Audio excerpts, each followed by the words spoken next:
Saudações, caros alunos. Continuamos aqui com a parte do resumo do conteúdo do semestre 2023/2, da disciplina de Biomecânica aplicada à saúde e ao esporte.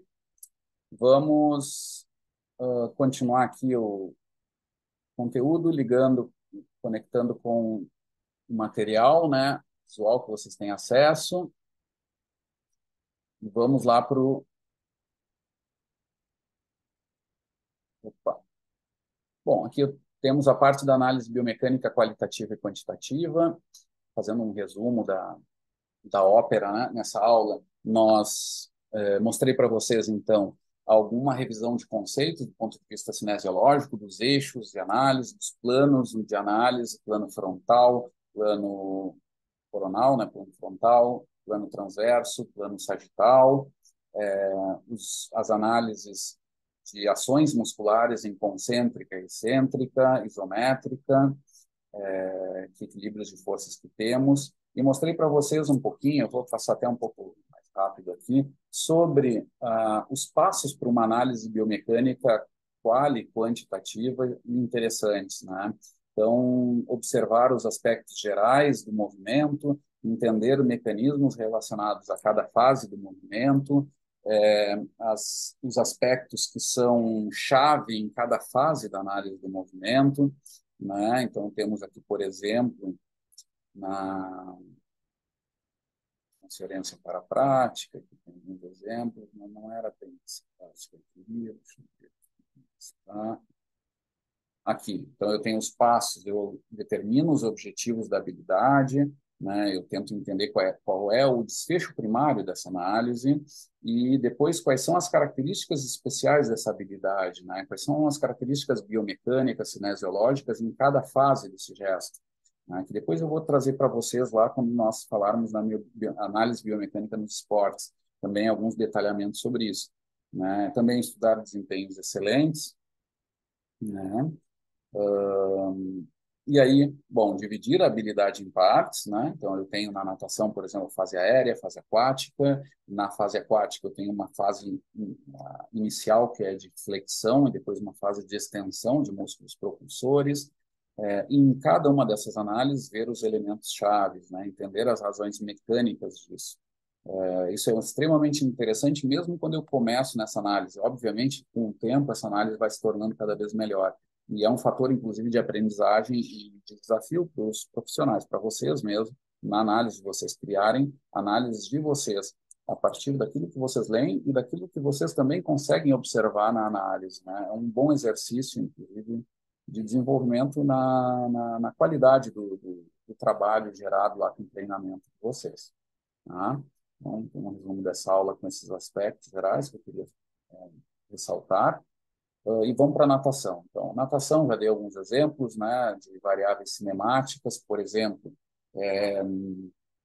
eu tenho as análises de frequência e comprimento de braçada, lembrando que conforme aumenta a velocidade, principalmente o comprimento de braçada se reduz e a frequência aumenta, né? E aqui é uma grande tarefa para ter uma boa eficiência de nado, né, que é muito ligado à eficiência propulsiva, né, um fator determinante no desempenho. É importante que eu consiga aumentar a velocidade, tentando reduzir o mínimo esse comprimento de braçada. Ela é uma condição sine qua non, mas eu posso tentar atenuar, né, essa redução com boas técnicas de apoio na água e aspectos cinemáticos, em detalhes, né, em diferentes fases do gesto, né? Eu tenho as análises da cinética, que tem a ver com forças propulsivas, né, e forças de arrasto. Eu vou equilibrar isso, de certa forma, eu vou procurar ter mais forças propulsivas, gerando menos forças de arrasto no gesto, né? Isso vai envolver uma técnica muito boa de nado, por exemplo, a posição do corpo, a posição da cabeça, uma ação de pernas eficiente, uma boa rotação de tronco, né?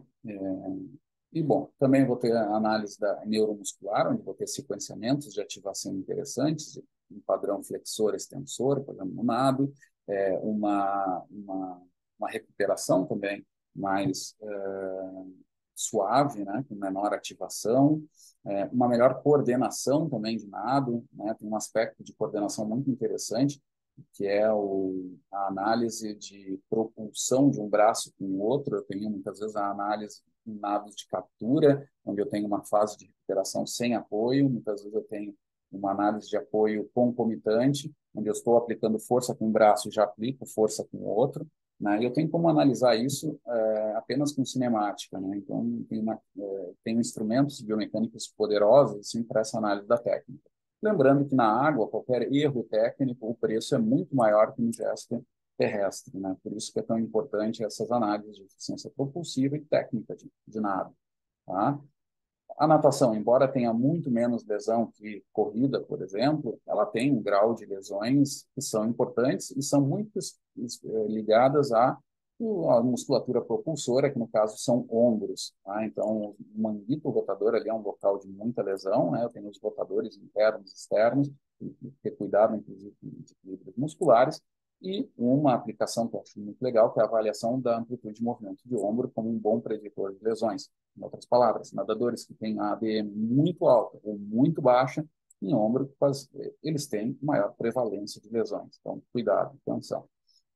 Tenho técnicas de treino que podem melhorar aspectos de desempenho, como treinos de força máxima, força rápida, força core, yoga, respiração, alguns esportes paralelos que podem ser realizados que melhoram, por exemplo, o comprimento de braçada, a força máxima e força rápida são dois exemplos de técnicas que melhoram muito isso. E a frequência de braçada é muito melhorada por treinos de coordenação ou treinos de velocidade assistida, tá? Onde eu aumento a frequência de braçada e melhoro isso. Aqui tem um erro de digitação, não é resistido, são treinos assistidos, tá? Que são os melhores para aumento de frequência de braçada. Tá? E o CAI, ciclo, alongamento e encurtamento lento, podem ser aplicados com resultados já comprovados para melhora de viradas e saídas. Tá? Aqui eu tenho alguns exemplos do que eu comentei para vocês, das relações de comprimento e frequência. Vejam que é sempre assim, aumenta a velocidade, né? Reduz o comprimento, aumenta a frequência, com exceção ali das velocidades baixas em borboleta. Então, aqui eu tenho alguns fatores ligados à técnica, muito importante, os gestos, que são ideais, no crawl, um movimento em S, o peito no formato de um coração, o nado costas, que é um formato em W, e o nado borboleta no formato de buraco de fechadura. Aqui eu tenho as variações de velocidade, lembrando que o nado crawl é extremamente eficiente por causa dessa possibilidade de produzir forças propulsivas durante todo o ciclo de braçada, enquanto que o nado borboleta tem uma grande fase de desaceleração, embora gere mais potência, ele acaba não sendo o nado mais veloz porque ele paga o preço do quadrado da velocidade. Significa que, conforme eu vario a velocidade, né, eu preciso produzir o quadrado de força para gerar essa mudança de velocidade, né? E lembrando, eu pago em termos energéticos esse preço da velocidade ao cubo, né? Então, extremamente importante, limitante aí para o nado borboleta. Do ponto de vista hidrostático, eu tenho as questões de densidade corporal que atuam sobre esse equilíbrio de força-peso e força de flutuação, o princípio de Arquimedes, né, que diz que toda força, todo o corpo parcialmente ou totalmente imerso em meio líquido sofre uma força igual ao peso de água deslocado por essa força no sentido contrário da gravidade. Isso vai nos indicar o quê? Uma perda de flutuabilidade. Eu tenho, no caso das mulheres, que elas têm uma melhor economia de nado por causa dessa maior percentual de gordura em membros inferiores, cintura. Isso vai indicar uma maior flutuabilidade, né? Lembrando que isso também é uma simplificação, é importante ter análise antropométrica exata para se ter isso, mas em grupo acontece dessa forma. Aqui eu tenho a equação geral dos fluidos, onde vão indicar que as forças de arrasto para o gesto, né, vão ser determinadas pelo quê? Pela área frontal, ou seja, se eu nado inclinado, eu vou gerar uma área frontal, que é terrível, né? Isso vai me criar uma grande força de arrasto, né? Vou ter que fazer muita força de propulsão para vencer essa força de arrasto. Eu tenho também o coeficiente de forma, tá? Que é extremamente importante, mas mais difícil da gente modificar esse componente. Eu tenho a densidade da água também, né? E tenho a velocidade ao quadrado. Aqui se coloca essa força de arrasto ligada ao quadrado da velocidade, né?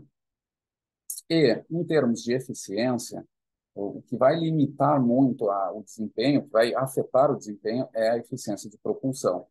Tá? Então, essa é um exemplo de uma eficiência de transmissão, naquele segundo tipo de eficiência, ou seja, como aquele trabalho muscular é transmitido ao ambiente.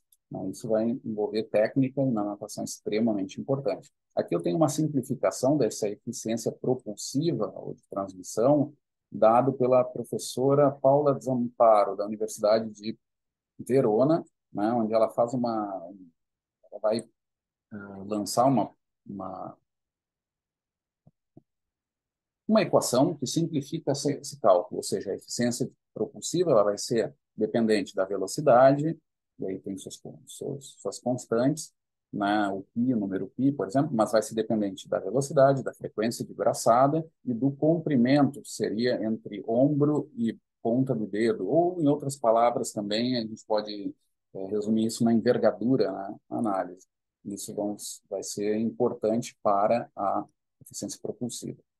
A eficiência propulsiva ela é importante, tá, para nadadores de diferentes habilidades, né, e ela é maior com nadadeiras, com pé de patos. Tá? Está feito. Sobre a natação, está feito o resumo. Polo aquático e nado artístico. Alguns aspectos gerais, né, são executados dentro da água, então aqueles princípios da água vão estar sempre sendo atuantes, mas, claro, eu vou ter ali funções específicas do jogo no polo aquático, né?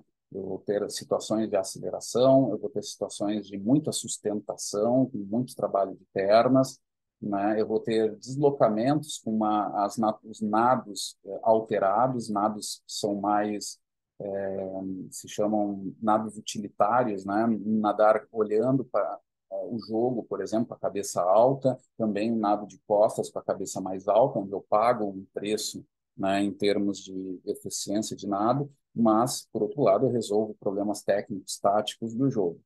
Né? Tenho situações de arremesso muito potentes de braço, onde ali há muita lesão, também é outra característica de jogo. Tem os gestos de palmateio e egg beater, que são extremamente importantes e desafiantes, né, para o nadador, que envolvem uma força muscular muito grande. Então, os detalhes técnicos estão colocados aqui, né? Comentei para vocês algumas técnicas no nado crawl com bola, cabeça alta, o tronco mais inclinado, isso gera a perna um pouco mais baixa, uma ação de pernas muito potente, né? Tem o nado costas aqui colocado, vocês podem ver pelas figuras. Deslocamentos laterais, onde eu observo o jogo mais lateralmente, obviamente, em situações em que eu me posiciono mais lateralmente, preciso observar, me deslocar observando o que está acontecendo no jogo, e as situações de ataque e defesa, defesa-ataque, que são extremamente importantes. Movimentos, gestos de apoio, de defesa, né, de bloqueio, de arremesso, e também em arremessos rápidos. Né? As lesões no ombro são muito comuns, avaliações da ADM, como na natação, são extremamente interessantes para a prevenção de lesão. Eu tenho ali a síndrome do manguito rotador, do pinçamento de ombro e lesões no cotovelo também. No nado sincronizado, eu tenho todos esses aspectos de apoio do egg beater, palmateio, eu comentei para vocês, aliados à questão artística, o desempenho, nesse caso, ele é mais complexo, que envolve também aspectos ligados à expressividade no gesto, né?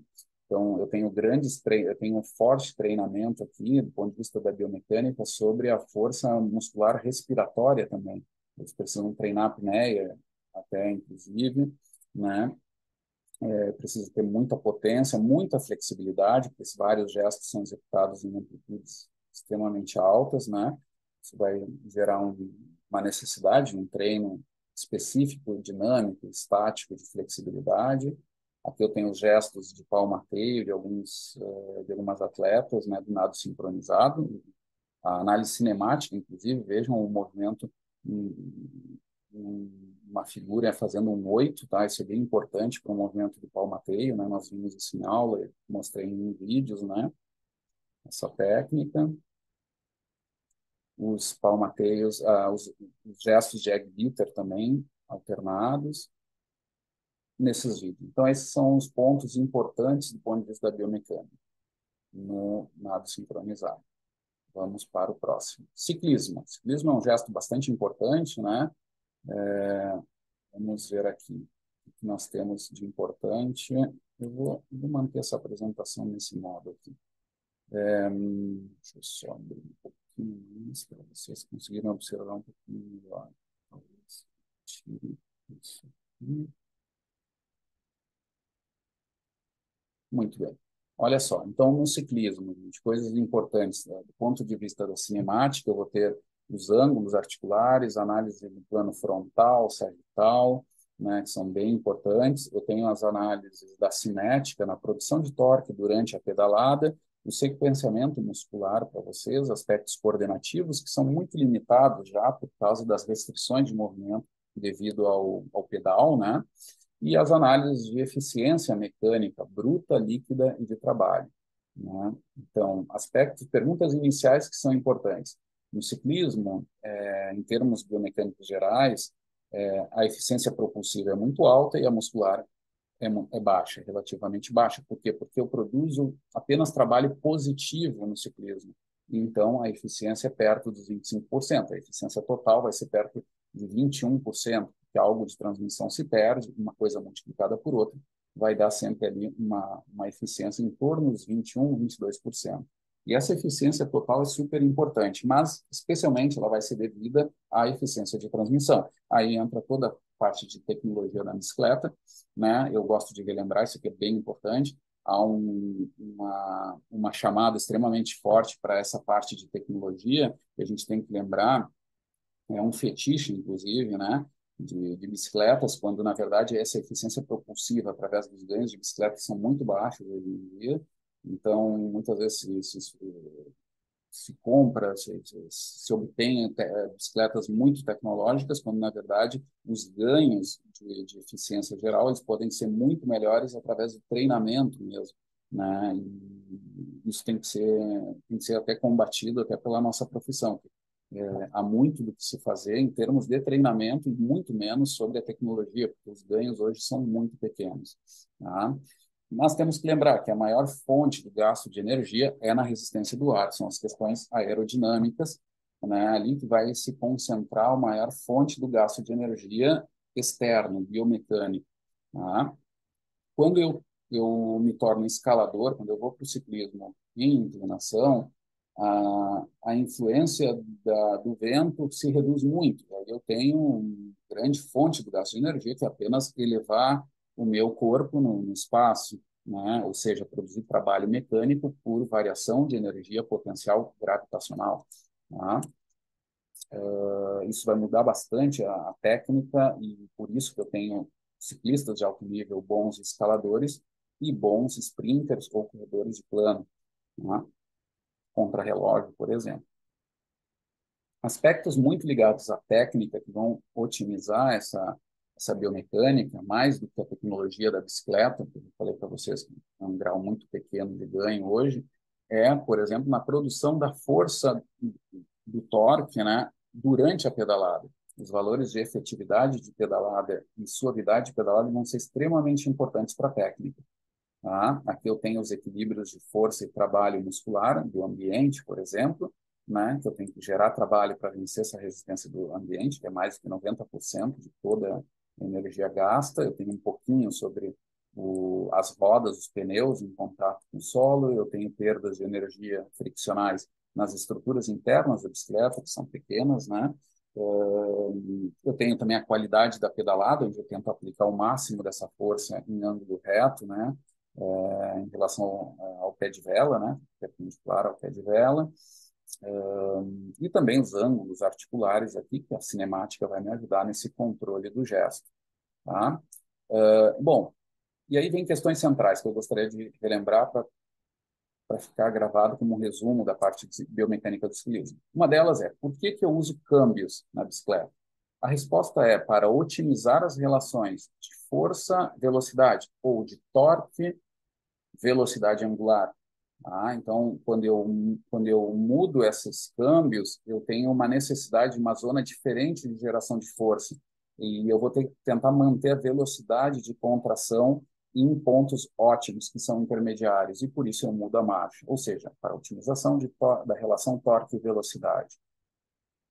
Outra pergunta, por que eu uso clipes no pedal? Né? para deixar a pedalada mais redonda, que em termos biomecânicos é deixar a pedalada mais efetiva e mais suave. Nós já vamos ver o que são esses dois aspectos, né? E um terceiro elemento é qual é o fator mecânico que define uma velocidade de marcha a uma dada potência metabólica. Isso é uma eficiência melhor, que vai ser dada pela variação ali do que eu consigo controlar no trabalho mecânico, e especialmente sobre o arrasto aerodinâmico.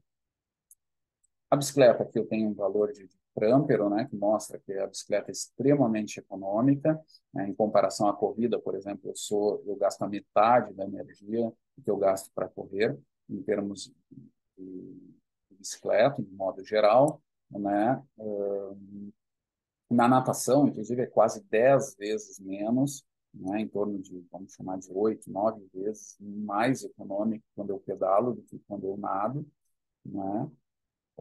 E 90% desse pequeno gasto energético que eu tenho relativo na bicicleta é devido ao arrasto aerodinâmico. Aqui eu tenho as eficiências de pedalada em função do dispêndio energético, né? E aqui eu tenho uma relação de potência e velocidade bem interessante, né? O exemplo era assim, eu tenho um iniciante que gera 75 watts durante uma pedalada muito longa, né? Uma pedalada de mais de uma hora. Ele faz isso a uma velocidade de 24 km por hora. Um atleta de nível internacional faz esse mesmo treino no dobro da velocidade. Ao invés de 24, ele faz a 50 km por hora. Só que para ele gerar esse dobro de velocidade, ele precisa gerar 6 vezes mais potência mecânica. Ele gera 450 watts ao invés de 75, né? E ali eu tenho um descompasso importante. O atleta de nível internacional, ele para dobrar a velocidade de bicicleta, de pace, de prova, ele precisa gerar 6 vezes mais potência. Por que isso? Isso é devido à relação da potência mecânica gerada em função da velocidade. Lembrando lá da lei do quadrado da velocidade. Para eu aumentar a velocidade, eu preciso aumentar a força ao quadrado. E a potência eu preciso aumentar ao cubo. E por isso eu pago esse preço. Né? Para aumentar 2 vezes a velocidade, aumenta a potência em 6 vezes, devido a essa relação ao cubo entre potência e velocidade. Muito bem. Aqui eu tenho um exemplo de como isso se reduz quando eu trato de aumentos de potência na inclinação. Aí eu não tenho essa relação ao cubo do vento, né? Aí o peso que eu tenho que levar, ele aumenta linearmente. Então, se eu dobro a velocidade, a potência mecânica que eu vou gerar é o dobro também, né? Porque é linear essa relação de peso, energia potencial e tempo, né? Aqui eu tenho uma repercussão dessa lei do quadrado da velocidade, ou ao cubo em termos de potência, já explicou, e a importância aqui nesse gráfico da resistência do ar, né, para o custo total de bicicleta. Vejam como ela é super importante, alcança esse valor de 90 ou até mais. As frequências de pedalada ideais, né, atletas de mais alto nível fazem velocidades maiores, ali tem um limite de coordenação importante para manter bons níveis de coordenação, suavidade de pedalada. Há muito treino, então tem atletas que conseguem fazer isso e atingem níveis maiores. Foi o que aconteceu com o Lance Armstrong, onde ele revolucionou a técnica de pedalada, indo para mais de 120 RPMs, né? Além disso, ele tinha problemas éticos também de uso de doping, tem que lembrar, que permitia ele manter uma potência geral muito alta, mas a frequência de pedalada muito alta é um aspecto importante. As lesões são muito menores em corrida, mas elas acontecem, tá? Muito forte em termos de joelho e quadril. Aqui eu tenho algumas análises de pontos de referência da análise cinemática, que eu não vou me deter aqui, mas são os ângulos de tronco, quadril, joelho e tornozelo. E eu queria mostrar para vocês aqui o gráfico de efetividade da pedalada, né? Onde a maior parte da pedalada tem que produzir potência positiva, que é propulsiva, e menos negativa na fase, nos quadrantes de recuperação da pedalada ali, né? Ela precisa ter um mínimo de valor negativo. Quanto menor for isso, maior for o azul, maior é a efetividade de pedalada, né? Deixa eu ver aqui. Aqui eu tenho o sequenciamento muscular importante. Lembrando que ele é distal proximal na fase propulsiva. Então, nos primeiros dois quadrantes da pedalada, eu tenho o sequenciamento de glúteos, extensores do quadril, quadríceps, né, extensores do joelho, gastrocnêmio, né, são os flexores plantares, nessa sequência ativando. Eu tenho aqui, então, os três potentes propulsores, e depois tem a ação essa de fase de recuperação, vamos chamar assim, onde eu tenho a ação de tibial, né, anterior, né, dorsiflexor, os isquios tibiais, hamstrings, e os flexores de quadril na fase final, aqui encerrando o ciclo de pedalada, né, que são o caso de reto femoral e ilipsoas.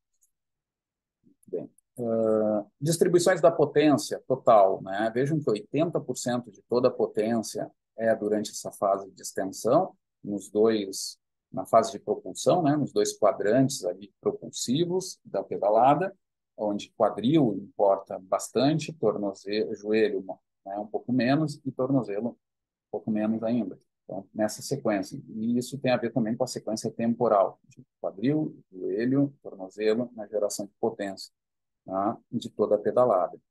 E depois eu tenho as ações de recuperação, onde vejam que a importância é muito grande em termos de joelho, né? Os joelhos isquios, né, que executam essa ação, eles vão ser extremamente importantes ali.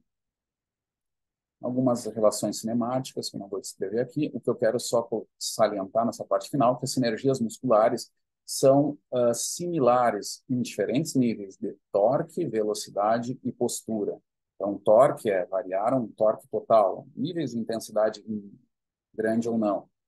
Variaram também os ritmos de velocidade, foram desde ritmos de longa distância até ritmos de sprint. Tá? E depois variaram postura, que era o quê? Pedalar sentado, na técnica clássica, versus pedalar em pé. Tá? E as mudanças das sinergias musculares de tibial anterior, sólido, glúteo, gastrocnêmio medial, vários extensores do joelho, tornozelo, do joelho, do quadril e dorsiflexores, né, flexores plantares do tornozelo foram semelhantes. Tá? É isso que a figura mostra aqui de modo resumido no ciclismo. E aí está feito a parte de ciclismo.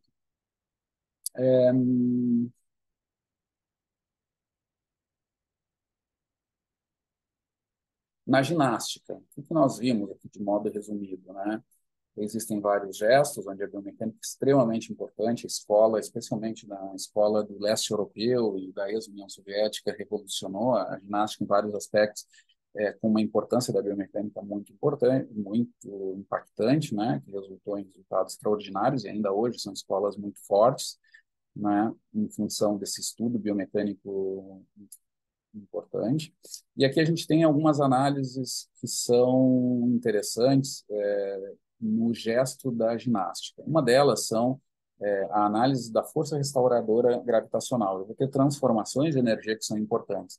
Em saltos, eu vou atingir altas velocidades na chegada ao solo. Isso vai me permitir alguns tipos de gestos, por exemplo, as trocas de energia por via de energia de colisão, né? E também trocas de energia entre potencial e cinética, que são situações balísticas normais, né? Eu tenho também transformações, por exemplo, na verdade, são sistemas de conservação de energia rotacional, né? Onde eu tenho um exemplo clássico que é da energia cinética rotacional, que é um produto do momento de inércia. Lembrando que o momento de inércia é a massa corporal multiplicado pelo raio de geração, né? Que tem a ver com essa distribuição do corpo, né?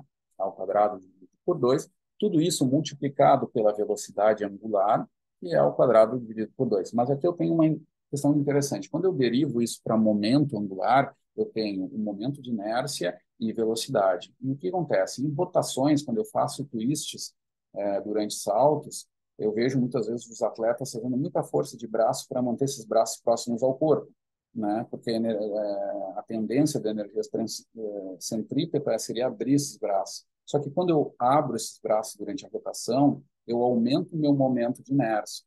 E no momento que eu aumento o momento de inércia, minha velocidade angular cai. E aí eu pago um preço de fazer um twist mais lento e às vezes não executo a técnica tão corretamente, né? Então, para ter um twist mais rápido, eu preciso reduzir meu momento de inércia.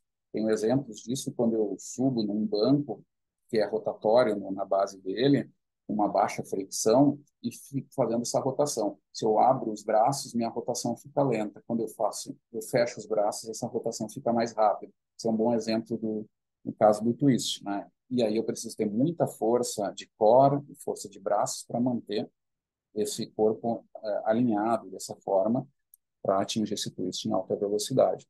Eu tenho as relações de torque e momento de inércia também que são importantes, que vão me dar uma aceleração angular importante, tá? E alguns gestos em apoio ao solo, onde eu gero forças contra o solo, tá? E ali eu preciso também ter um controle desse torque. Por exemplo, quando eu executo esses saltos com as pernas agrupadas, eu consigo fazer maiores rotações disso, tá? A um dado torque. Ou se não, se eu preciso fazer carpado ou mais estendido, eu preciso aplicar mais torque, porque o meu momento de inércia é muito acelerado, é muito grande, né? Então, eu preciso aplicar mais força para conseguir gerar esse gesto e executar a aceleração angular que eu quero, tá? Isso tem a ver com as técnicas no plano sagital, né? São as cambalhotas ou os giros no plano sagital. Aqui tem o exemplo do salto sobre a mesa, né? Das trocas de energia, elástica também, trampolim, na parada de mãos também, e as trocas de energia potencial e cinética, que são importantes no análise de movimento. Eu fiz alguns casos aqui de gestos bem realizados, outros nem tanto. A importância do impulso na variação do momento linear para o gesto. Aqui um outro exemplo, né? Na, na, no giro gigante, né? Com apoios de mão, onde eu tenho variações de energia potencial e cinética durante esse giro. Como eu posso calcular isso? E aqui eu tenho situações de estabilidade e equilíbrio, por exemplo, gestos na trave, né? São bem importantes. O equilíbrio e estabilidade são ligados a essa geração de forças de modo equilibrado, né? Em torno de uma base, né? E a manipulação do centro de massa em relação a essa base de suporte, que é extremamente importante. Tem um exemplo dessa aplicação. Bom, alguns dados sobre lesões em ginástica, lembrando que as alturas de voo, aterrissagem, impacto, têm relação com as forças internas. Quanto mais alto, eu tenho maior pico de impacto e maior taxa de aplicação de força, que é aquela inclinação da curva da força-tempo nos primeiros 50 milissegundos, é um grande determinante de impacto, e vai ter relação sobre as propriedades de estruturas do sistema músculo-esquelético, né? Então, tecidos moles, digamos, músculos, mas também duros, ossos, etc., que vão ter a sua deformação em determinado tempo e depois sua volta com uma deformação, digamos, elástica. E quando ela não é elástica, ela é plástica, e ali começa um processo de lesões. Essa taxa de aplicação de força vai me dar essa indicação. Uma estratégia para reduzir esses valores de picos de impacto, e provavelmente o aparecimento de lesões, é a maior flexão no contato em cotovelo e de joelho, e também a maior amplitude do movimento do joelho nessa fase, embora isso envolva também aspectos técnicos sobre a pontuação mesmo técnica desses saltos, tem que ser avaliado bem pelo treinador, né?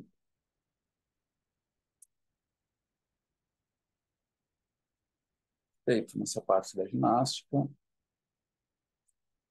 para o próximo ponto, biomecânica da caminhada, né? Então, falamos bastante sobre o mecanismo pendular, né? Não vou me deter aqui de novo. A velocidade ótima de caminhada, onde eu gasto menos energia, é onde o meu pêndulo funciona melhor.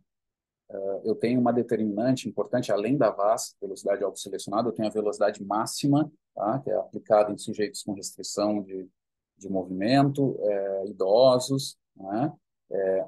O delta entre a Vmax e a VAS vai ser um indicador de risco de quedas, tá? E de possibilidade de mudanças de direção com maior qualidade.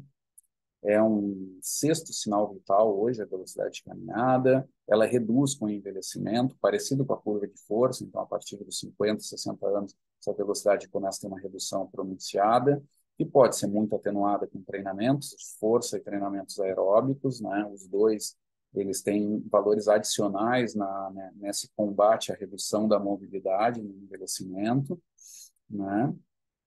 Aqui eu mostro um pouquinho como avaliar isso, mas não vamos entrar em detalhes aqui. Bom, e essa velocidade de caminhada é determinada por comprimento e frequência de passada, né? Lembrando que os aumentos de velocidade em zonas mais baixas de velocidade, que é o caso dos pacientes com restrições, elas são dadas mais por comprimento, mais do que por frequência. E em velocidades muito altas, quando eu tenho alunos que treinam caminhada em altas intensidades, seriam próximos da velocidade de transição para a corrida, que é 6, 7 quilômetros por hora, os aumentos de velocidade nessa zona são mais dadas por frequência do que por comprimento. Então, lembrando dessas duas relações. E na corrida se dá da mesma forma, não vou repetir depois lá. Tá? Eu tenho a razão de marcha, importante, né?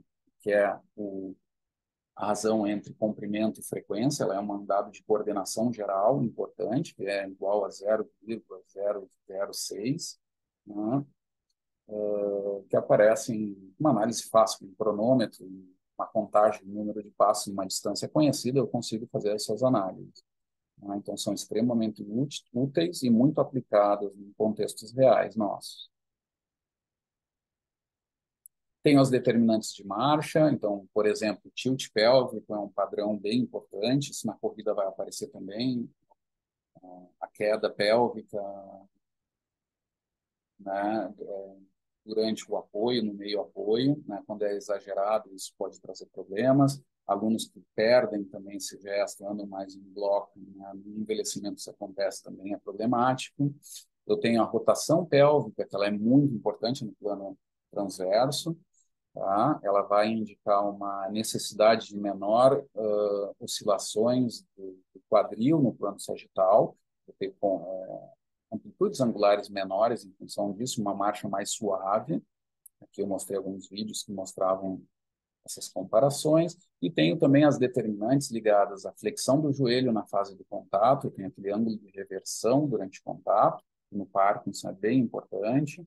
Né? Tem o mecanismo do tornozelo na altura especialmente do calcanhar, né? No início do contato, que faz com que aumente o comprimento de passada, e também o mecanismo do antepé, no final do contato, no despregue, né, instantes antes do despregue, onde ali eu tenho uma ação de gastrocnêmio importante e também aumento o comprimento de forma, vamos dizer assim, artificial, com esse gesto em dorsiflexão. E tenho também a diminuição do deslocamento lateral de pelve. Então, pessoas que caminham com a passada mais aberta, com amplitude de passada aberta, que é o caso de idosos ou obesos, que procuram buscar uma área de suporte maior devido à restrição de coordenação, é, eles têm uma oscilação muito exagerada de quadril nessa linha médio-lateral. Né? Então, esse também é um ponto de referência na análise cinemática. E aqui eu tenho um resuminho desses tópicos da caminhada que a gente já conversou, tá? Lembrem do índice de reabilitação, que eu já tinha falado no outro assunto também, é bem importante. Bom, na biomecânica de corrida, eu tenho aqui cinemática, as relações de comprimento e frequência de passada são bem importantes. Eu tenho que lembrar que a corrida, diferente da caminhada, ela não tem uma curva em U energética, e essa linha, que é extremamente bizarra na natureza, ou seja, o custo ser independente da velocidade, é um aspecto bem estranho na natureza, ele é um indicador de que o mecanismo elástico ele é bem importante. Ele, de certa forma, auxilia nessa manutenção do custo. Conforme eu aumento a velocidade, eu sei que eu aumento a demanda energética, mas eu uso melhor o meu mecanismo elástico, eu me torno mais elástico com velocidades mais altas. E isso faz com que eu consiga atenuar o meu custo energético a ponto de ter essa característica dessa linha horizontal aí que vocês estão vendo aqui na figura para a corrida, tá bom? Esse mecanismo elástico tem uma relação direta com determinantes de desempenho que é especialmente ligada à economia de corrida. Tá? Então, pessoas que têm maior economia, por exemplo, kenianos, têm um melhor mecanismo elástico. Tá? Essa é uma das causas desses resultados impressionantes, né, nesses grupos.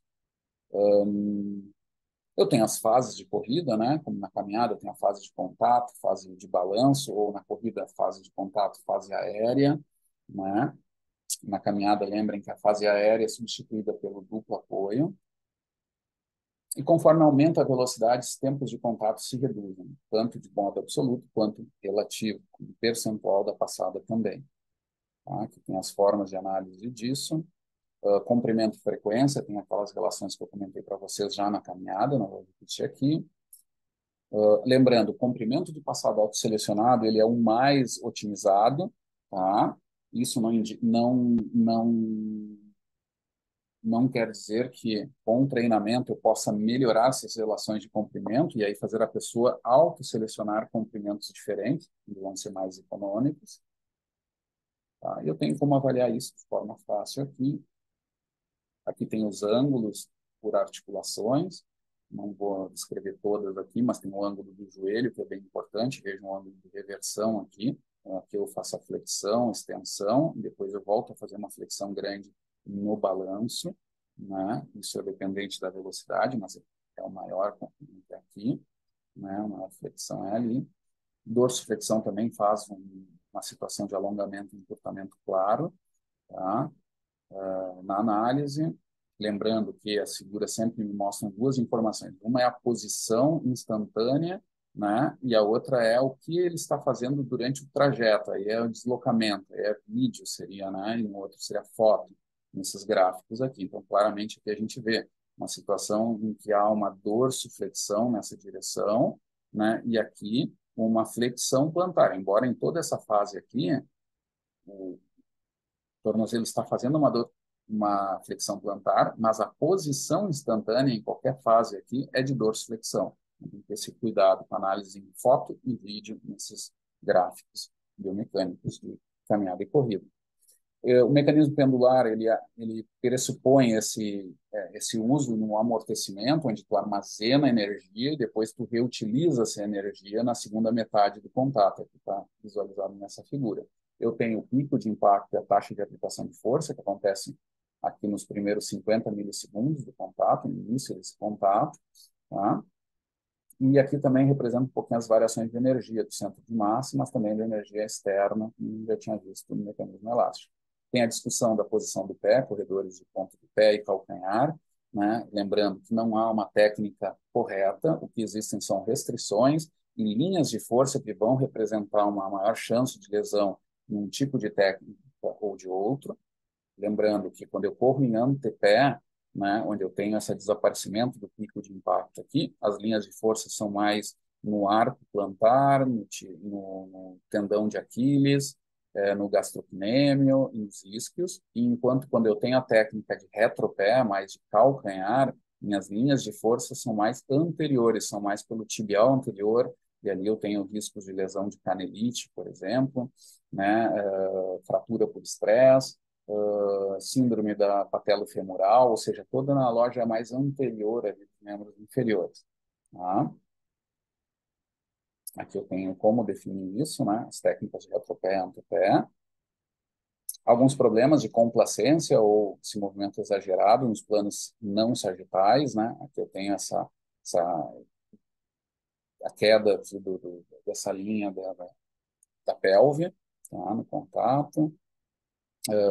Desabamento lateral pélvico, era isso que eu queria dizer, a posição médio-lateral do joelho também, então pessoas com valgismo dinâmico muito grande, cuidado, a análise da separação dos joelhos são importantes, também a análise da posição do pé no apoio ali, o nível de pronação, que tem a ver com o ângulo da articulação subtalar, é extremamente importante.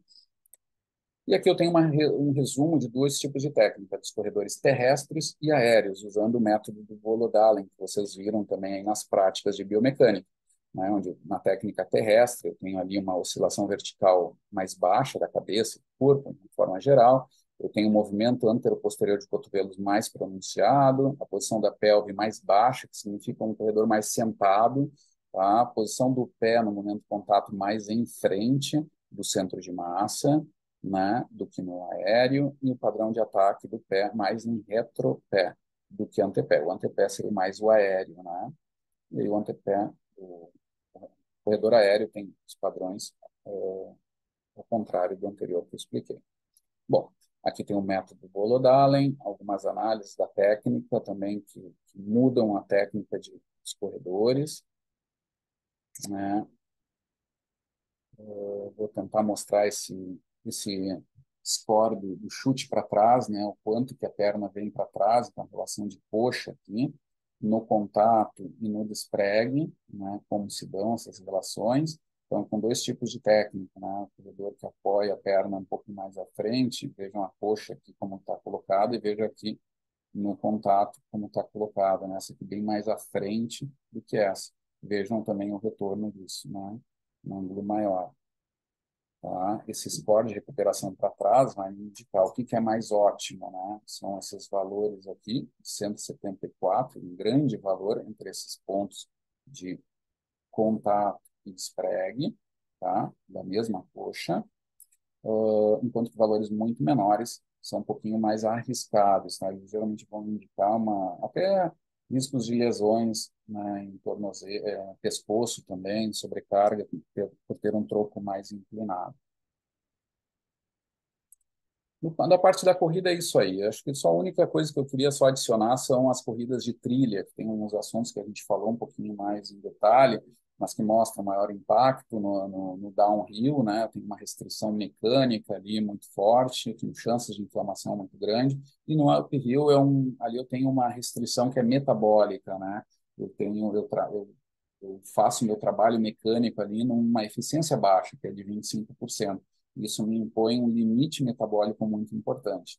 Tá? Eu tenho pontos ótimos de inclinação, lembrando, para a corrida, que a inclinação ótima é de 10, 20% no downhill, tá? A inclinação ótima de qualquer inclinação, até positiva, mas quando eu preciso subir, a inclinação ótima para a economia é 25%, e para o desempenho é 60%. Tá? Tenho situações de fadiga mental quando eu corro na trilha, etc., por causa dessa variação de terreno, etc., que me impõe uma carga mental adicional em relação à corrida de pista. Tá? É um assunto ali bem interessante que o pessoal está estudando. Né? Bom, feito. Na parte da corrida, estou satisfeito. Vamos para o próximo assunto, biomecânica dos esportes aqui, de modo geral. Quais são os aspectos principais na análise de movimento esportivo? Um deles é a análise do ciclo alongamento e encurtamento, né? Então, gestos onde meus músculos eles alongam e encurtam. E muitas vezes tem a ver com preparação e parte principal de muitos gestos, né? Isso é importante porque me dá um espaço de aceleração maior. E muitas vezes isso significa economia, porque eu uso uma energia elástica e isso atenua meu gasto de energia. O ciclo alongamento e encurtamento completo, ele pressupõe uma fase de pré-ativação. Em algumas situações isso é impossível acontecer, mas em outras sim. Por exemplo, nos saltos, em corridas, eu tenho a pré-ativação, o alongamento e o encurtamento.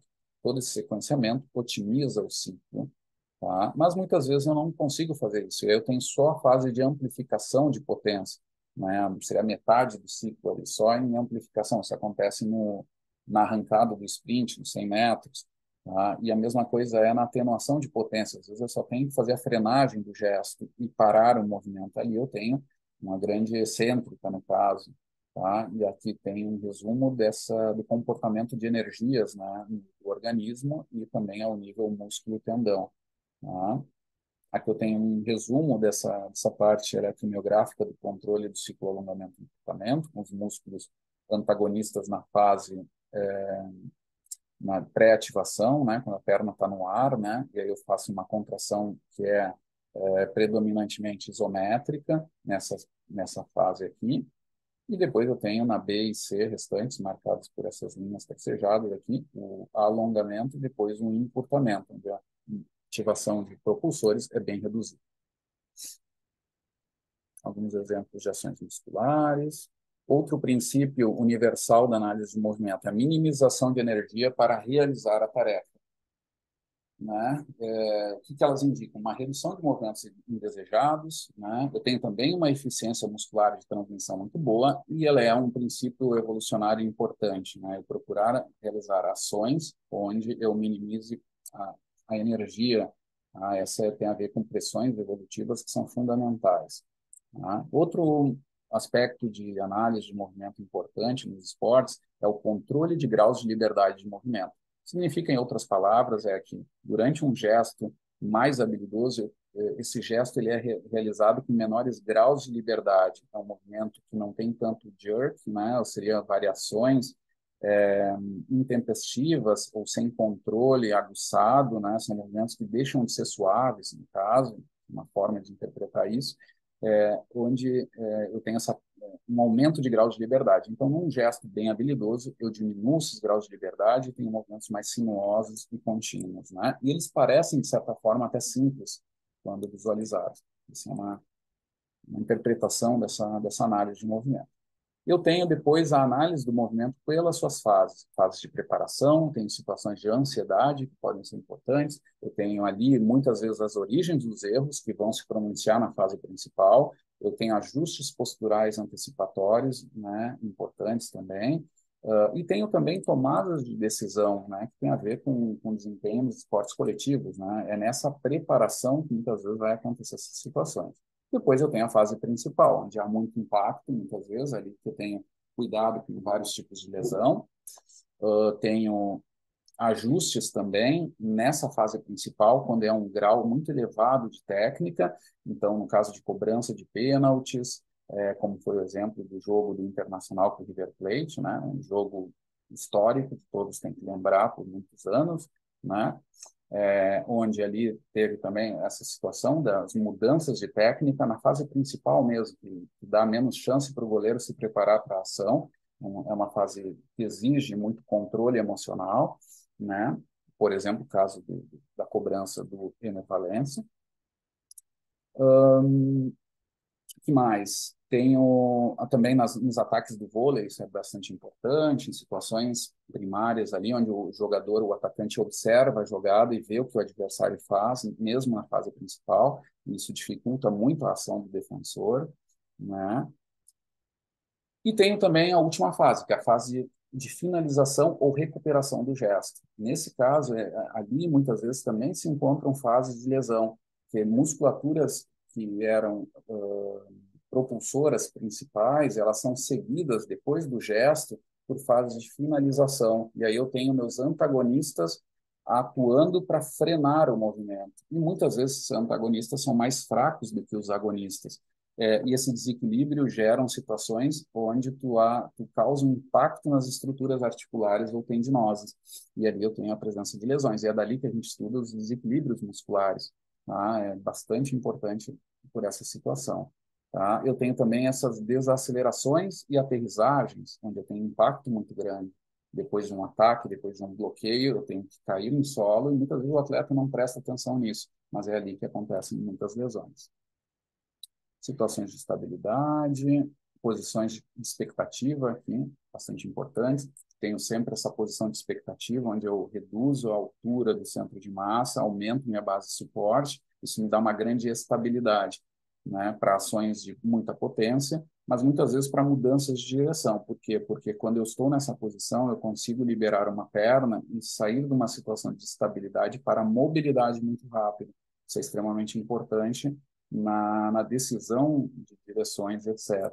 Né? Isso envolve essa relação entre estabilidade e mobilidade de forma importante. Eu tenho também outro elemento nos esportes, que são os coeficientes de atrito, né, contra o solo.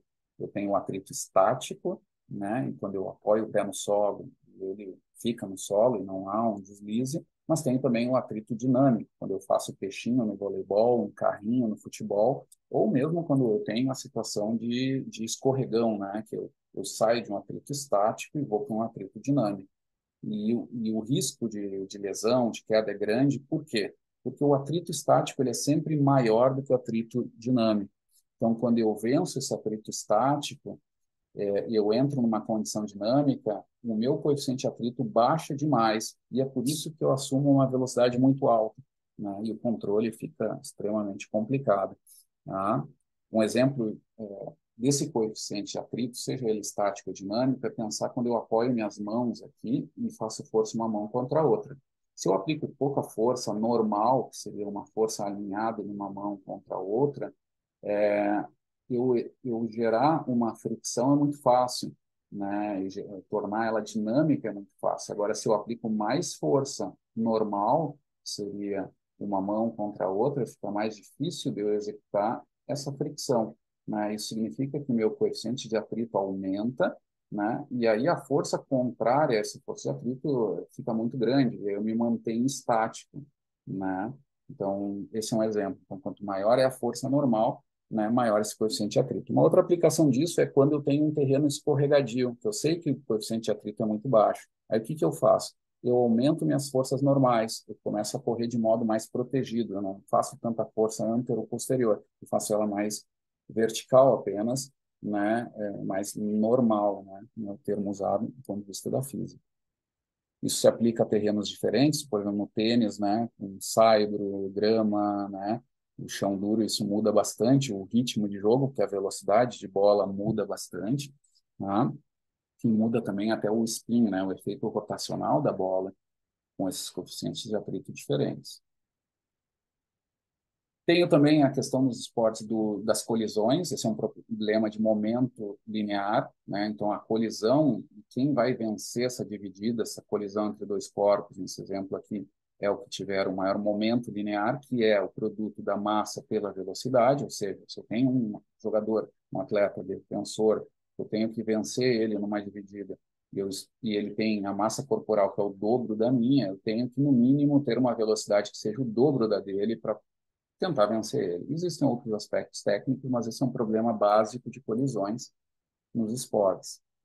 Tá? Aqui tem um caso de colisagens, coeficientes de restituição de bolas, tá? Que tem a ver também com energia elástica também, e o quanto essa bola tem esse coeficiente de restituição, que o basquete é muito grande, a gente pode aplicar isso soltando a bola em uma certa altura, e vendo até depois do que, né, qual é a altura que ela alcança, assim, uma forma de determinar esse coeficiente. Esse coeficiente também vai determinar o ângulo de projeção dessa bola depois do kick, ela em diagonal, o ângulo de incidência. Tá? E outra aplicação também dos esportes para essas mudanças de direção é quando eu analiso, aqui tem um estudo dos colegas de Milão, extremamente interessante, onde eles analisam os vai e vens e a ativação muscular nessas mudanças de direção com e sem fadiga. E a gente observa, por exemplo, que os músculos fadigados, né, eles diminuem ativações de seu grau de ativação, né, de isquios e quadríceps especialmente, e a flexão de joelho e quadril diminui com a fadiga. Isso é um sinal perigoso, porque os joelhos ficam mais estendidos a fim de manter uma certa rigidez, né? Mas isso implica em mais lesão em estruturas articulares, né? Ou seja, há que se treinar isso para evitar essa redução e para diminuir riscos de lesão articular. Algumas aplicações da biomecânica do esporte, por exemplo, sobre os treinamentos de força isométrica, que se sabe que são dependentes do grau de ângulo em que se treina, isso se aplica também aos tipos de saltos verticais, né? Eu tenho o exemplo dos centrais do voleibol, que fazem a ação de extensão de joelhos quase semi-estendido, pela ação muito rápida de bloqueio, né? Devido a essa necessidade de executar o bloqueio muito rápido. Então, treinamentos em squat semi-estendidos são melhores para essa condição. Se eu treinar apenas em ângulos de 90 graus, como era antigamente definido para treinos de squat, né, de saltos agachados, eles podem trazer pouca ganho para situações específicas de jogo, como essas dos centrais mais modernos, que o fazem, né, a ação de salto em joelho semi-estendido. Ou seja, os ganhos são ângulo específicos, né? Tenho treinos em profundidade, os drop jumps também, né? Tem as análises de desequilíbrios musculares, que tem relação também com essa geração de um gesto ideal, né? Tudo isso tem a ver, esses desequilíbrios musculares com eficiência de transmissão. Aqui eu mostro várias razões, razão funcional, razão convencional no jogo, tá? Razões mistas, valores de referência, a gente tratou disso, até em razões funcionais mistas mais avançadas. Tá?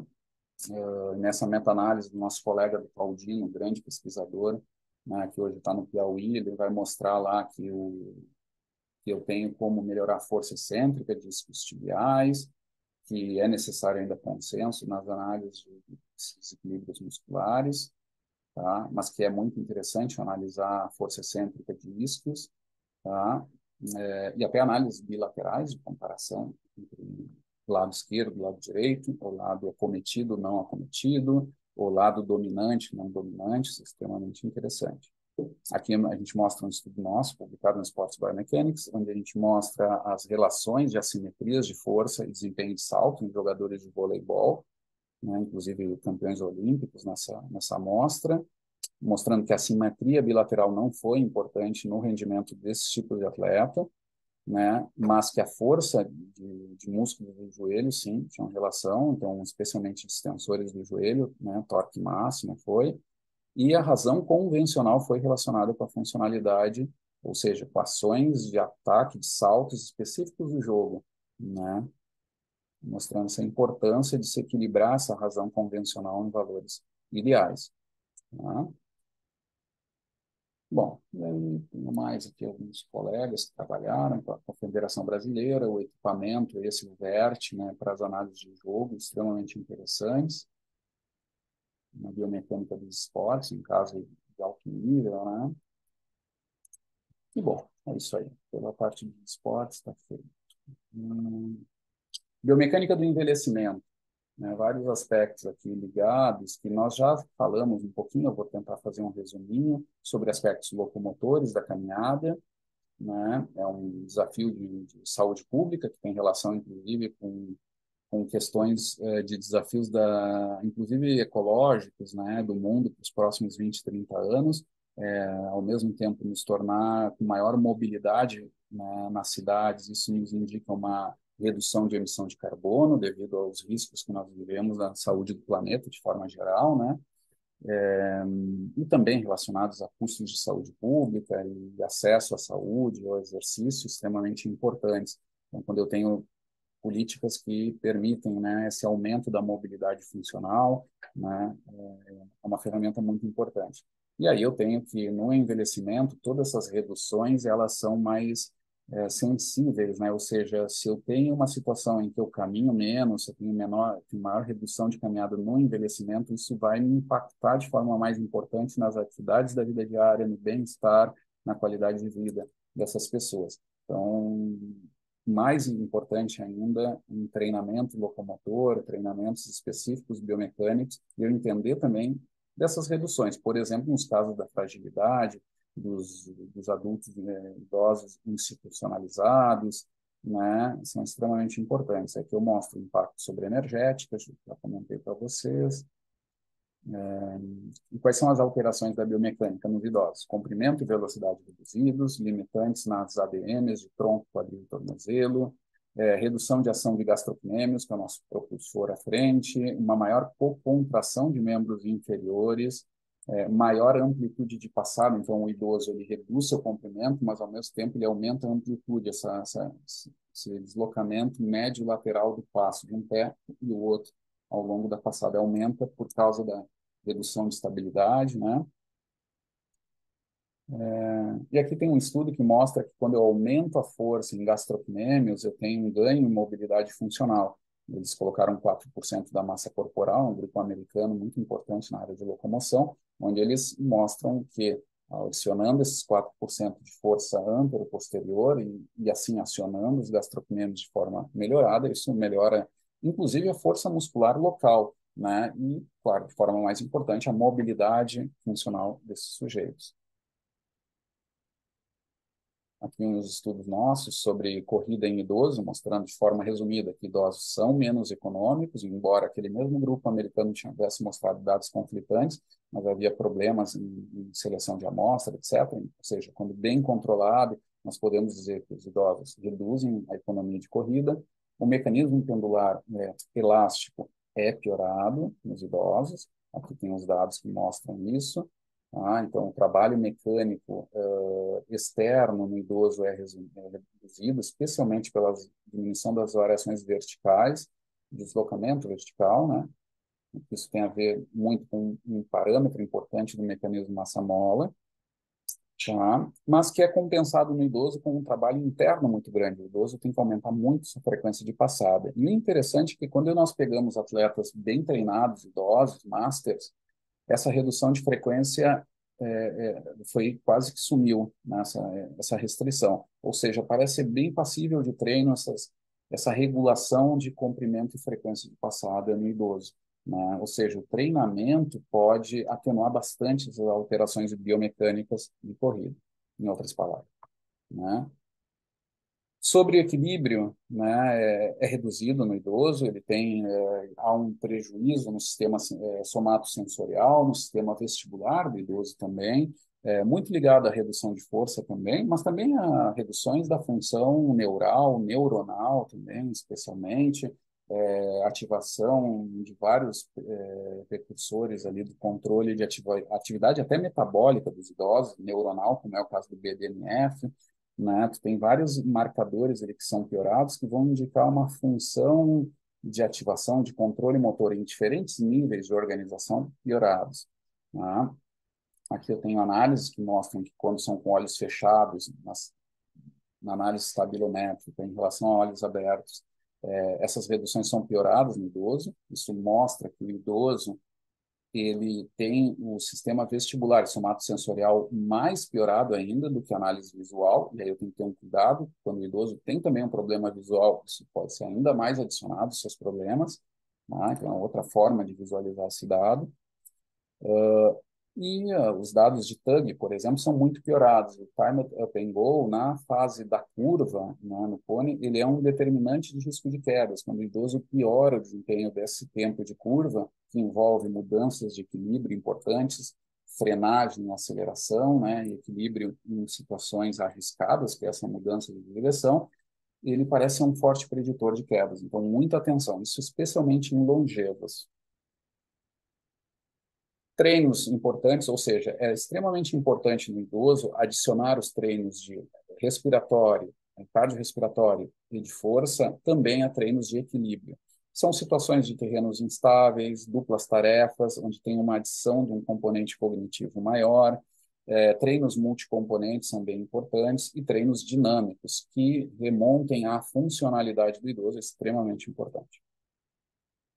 Aqui é uma redução de força no idoso, eu mostrei para vocês as relações de força, velocidade, né? Também potência e velocidade, que é piorado. Um estudo nosso de alguns anos que mostram essa diferença ali entre um sujeito de 90 anos, grupos de 90 anos e sujeitos de 40 anos, todos atletas de nível internacional, master, né, na sua idade, mostrando quanto reduz a potência mecânica, isso é maior ainda do que a redução de força, e também exige uma atenção sobre treinos de potência em idosos, que antigamente era vistos como algo negativo e hoje, sim, é muito importante. Muito bem, falamos disso também. E aí a última parte da matéria, tópico muito rápido, que são os distúrbios motores e hipercinéticos, né? Ou seja, o que são isso? Lembrando, os distúrbios é, hipo e hiper significam que são quando meu sujeito, meu aluno, ele executa movimentos em padrões de velocidade e de amplitude que são reduzidas, hipo, ou aumentadas, hiper, em relação ao movimento ideal, digamos assim. Tá? Então, e esse tipo de alteração vai me trazer estratégias de treinamento completamente diferentes. Então, é importante que eu entenda primeiro quais são as características dos meus alunos. E lembrem que esses tipos hipo e hipercinéticos podem acontecer até, inclusive, na mesma doença. Então, a análise individual é importante. Não posso simplificar dizendo, ele é Parkinson, então ele vou treinar de tal jeito. Não, eu tenho que analisar bem que restrição de movimento que ele está tendo. E aí, a biomecânica vai nos ajudar na determinação disso. Tá? E eu vou poder trabalhar com essas situações. Então, aqui eu tenho os exemplos, os hipercinéticos, com tremor, os sujeitos claudicantes, que é o caso também das doenças cardiovasculares, como a hipertensão arterial sistêmica. Eu tenho situações também com até o BPOC, quando tem reduções de força muito grande, tá? Em fases mais avançadas da doença. Eu tenho os hipocinéticos, que são acinéticos, eles são, às vezes, acinéticos rígidos ou bradicinéticos, que significam que tem uma redução de movimento, às vezes ligados à dor, às vezes ligados a uma restrição neurológica. Tenho as ataxias, por exemplo, que vão indicar também essa redução de movimento. Eu tenho sujeitos com acidente vascular isquêmico, né, encefálico isquêmico, podem acontecer nessas situações. que vão alterar a ação de algumas estruturas ao nível de gânglios da base. Aí eu tenho globos pálidos, caudato nudeus, tenho o núcleo subtalâmico, tenho a substância nigra, né, que é no caso do Parkinson, bem importante. Eu tenho estruturas também fora do gânglio da base que podem estar tendo uma alteração, né, no controle do movimento, vai reger também o controle disso, além do córtex motor e pré-motor, que é o caso do cerebellum, né, e da própria, até amígdalas também atuam sobre isso, mas essas regiões mais inferiores, elas vão atuar sobre aspectos de automacidade, que significam assim, é o sujeito que consegue fazer o exercício pensando mais na vida ou menos. Isso é uma forma mais fácil da gente ver o resultado funcional disso. Tá? E essas alterações vão ser tratadas por vários tipos de atuações aqui, que eu vou tentar dar um olhar biomecânico sobre isso. Nos hipercinéticos, eu tenho falta de atenção, impulsividade, então vou ter ações que vão me indicar uma foco atencional neles mais forte.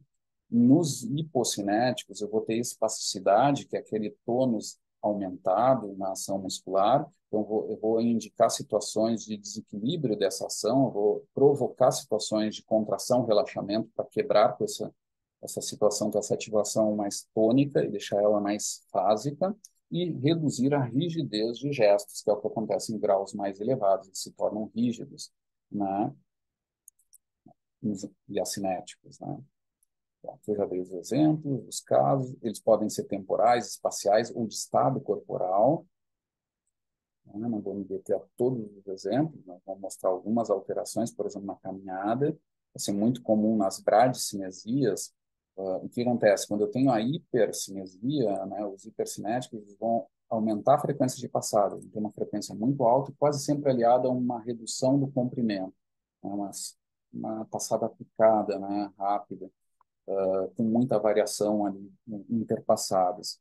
Né? E na bradicinesia eu vou ter o gesto mais lento, que é o comprimento quase mantido, mas com uma redução da frequência de passada. Então, eu vou ter que atuar sobre a frequência, vou ter estímulos auditivos, ritmos, marca-passos externos ou até internos, contagens internas que façam com que o aluno aumente essa velocidade.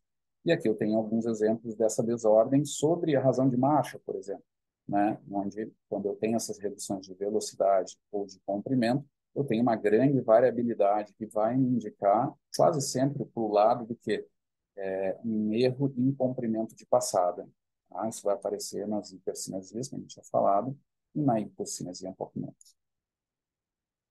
Reduções de velocidade, eu tenho aqui também nessas doenças. E quais são os distúrbios de movimento mais comuns nessas situações hipercinéticas? Uma alta variabilidade de marcha, tá? Interpassadas, duplos apoios mais longos, então nas ações gestuais eu vou me manter mais tempo em instabilidade, isso vai me deixar o movimento muito lento. Eu vou ter rigidez de tronco e pelvis, isso já aparece até no envelhecimento, o sujeito começa a caminhar em bloco, né? Ele perde as dissociações, né, de gestos. Um outro sinal muito comum é o pé arrastando ao solo, que muitas vezes é deixado de lado, mas é um aspecto super importante que mostra uma redução de força. Tá? Inclinação do tronco, eu tenho a camptocornia, eu tenho a síndrome de Pisa atuando, né? Todos esses aspectos ali são sinais evidentes ali que eu vou ter que atuar do ponto de vista de flexibilidade e força para atenuar esse processo, para deixar esse processo menos rígido, né? E desacelerar esse processo na medida do possível, né? E os cuidados com as simetrias bilaterais também. Então, eu tenho que ter o cuidado com a análise por lado, né? Lados acometidos ou não, bem importante. A fraqueza central é um elemento chave nessas ações, quase sempre eu vou ter que adicionar um treinamento de força central para atenuar essas reduções em músculos propulsores, tá? Tenho trabalhos antecipatórios interessantes que eu posso adicionar situações dessas. Posso construir situações com obstáculos, ao invés de caminhar com obstáculos, com tarefas, né? E até cognitivas também, né? São extremamente interessantes. A gente vem mostrando isso tanto para idosos como para no Parkinson hoje, né? Até uma das linhas do grupo lá do CREM, os colegas, é sobre esses aspectos, né? Da cognição e do processo de demência no envelhecimento, com dupla tarefa cognitivo-motora. Tá? Distúrbios de equilíbrio, já mostrei para vocês, que podem ser visuais, somatosensoriais e vestibulares. Os testes que se podem fazer, negociação de obstáculos, também um teste bem interessante, o teste em estrela, o Y, né? Um teste fácil de se executar também, muito bom. O unipodal de 30 segundos é excelente. Né? O Berg eu não gosto tanto, né? Tem baixa validade em várias situações, mas tem médico que ainda gosta de usar, cuidado.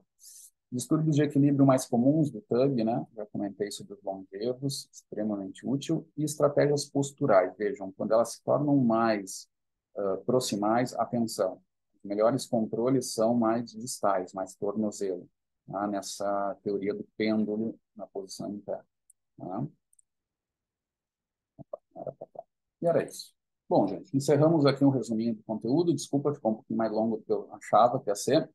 Mas é isso aí. Espero que vocês aproveitem essa parte aí e que sejam só pontas, assim, pontos de início para maiores aprofundamentos nas realidades que vocês vão atuar aí na carreira de vocês. Lembrem disso. Né? Espero que tenha ajudado a vocês a melhorar esse conteúdo e nesse processo a gente ter se divertido um pouquinho com esse mundo da biomecânica. Tá bom? Obrigado pela atenção. Feito.